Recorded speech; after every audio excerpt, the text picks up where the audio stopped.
this particular method of reasoning, there might be 6 or 7 of these ever, and they would be scattered throughout. So maybe there's one incident of them in the 80s, one incident of them in the 60s, and so on.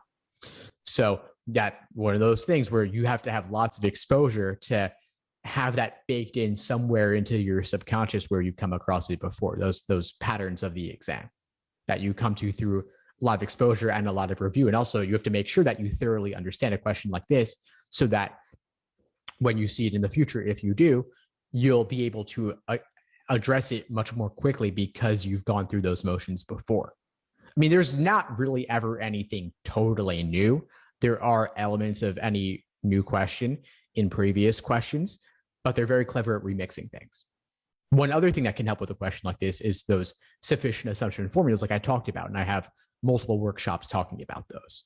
And so that's something where, okay, if you can quickly say, this is a question where I'm looking for a restatement or broadening or contrapositive, one of those things rather than multiple conditionals that link together, you'll save time there because you've already narrowed what you're looking at. You're not thinking about all possible kinds of sufficient assumptions, but rather a limited format for sufficient assumption. Thanks for tuning into the show. Please subscribe if you haven't done so already to be notified of new episodes as I release them.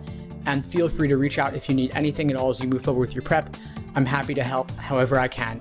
In the meantime, I wish you all the best and take care.